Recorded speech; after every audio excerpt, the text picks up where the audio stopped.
السلام علیکم ویورز، آپ دیکھ رہے ہیں یوٹیوب پر چینل شہباز عباس اور میں ہوں آپ کا شہباز عباس۔ ویورز، آج میں آپ کو ایک خوبصورت ایک نہایت ہی آسان عمل بتا رہا ہوں جو کہ آپ کسی کو بھی عشق میں مبتلا کر سکتے ہیں۔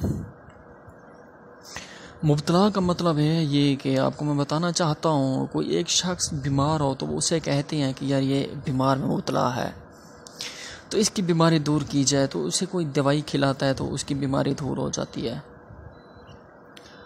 تو دوستو، آپ کو میں یہ بتاؤں کہ بہت سارے احباب ہیں کہتے ہیں کہ ہمارے عملیات میں اثر نہیں ہوتے، تو دوستو کیسے اثر ہو؟ وہ دل سے کرتے نہیں ہیں، ان کا دل میں یقین پکا ہوتا نہیں ہے، تو وہ کیسے اثر ہوں آپ بتائیں مجھے۔ تو دوستو، جب تک آپ اپنا دل میں یقین پختہ نہیں کرو گے، آپ کا کام نہیں ہوگا۔ فرسٹ بات یہ ہے کہ آپ تو پہلے دل میں یقین پکا اور دل سے اپنا عمل کریں، انشاءاللہ پورا ہوگا۔ اور من بغض نہ رکھیں، نہ کسی کی جھوٹ فریب بالکل تعلق ہی نہ ہو آپ کا، 5 وقت کی نماز پڑھیں، انشاءاللہ کام ہی کام آپ کے سیٹ ہو جائیں گے۔ ایسے کام سیٹ ہوں گے آپ سوچ نہیں سکتے، لوگ آپ پر حیران ہوں گے، انگلی کو منہ میں ڈالیں گے، یار یہ وہی شخص ہے جو اتنا کامیاب ہوا ہے، اتنی اس کی محبت واپس آ گئی ہے، اسے فلاں شخص مل گیا ہے۔ تو کرنا آپ کو کیا ہے، آپ نے کسی بھی مرد یا عورت اپنے اوپر جس کو مبتلا عشق میں کرنا چاہتے اس کا نام موٹے حروف میں کسی بھی کاغذ میں لکھ کے سامنے رکھیں، مغرب کی اذان کے بعد، مغرب کی نماز سے پہلے میں آپ کو بتانا چاہتا ہوں، مغرب کی نماز سے پہلے آپ بیٹھ جائیں، انشاءاللہ اپنی سانس کو روک کر، اپنی سانسوں سے رو کر اس کا نام لیں، بالکل آپ کا سانس رک جائے اور راستے سے باہر نکال دیں مطلوب کا نام جو کاغذ پر لکھا ہے، اس کو نظر جما کر رکھے اور اسی طرح 30 مرتبہ کرے، پھر نماز پڑھ کر فارغ ہو کر اپنا کام شروع کرتا رہے، 21 یوم یہ عمل کرے، انشاءاللہ ضرور مطلوب اتنا عاشق ہوگا۔ اور یہ مجرب ہے،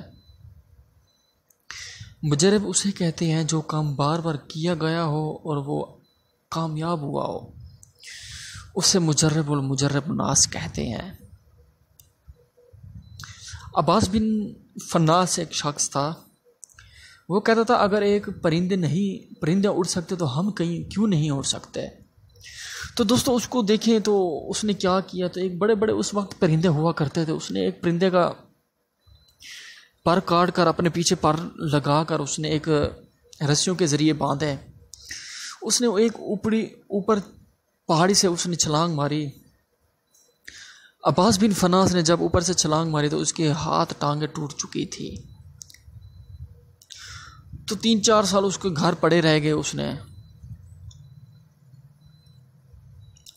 اس نے دوبارہ کوشش کی کہ کہتا میں پرواز کرنا چاہتا ہوں، اگر پرندے پرواز کرتے ہیں تو ہم کیوں نہیں کر سکتے؟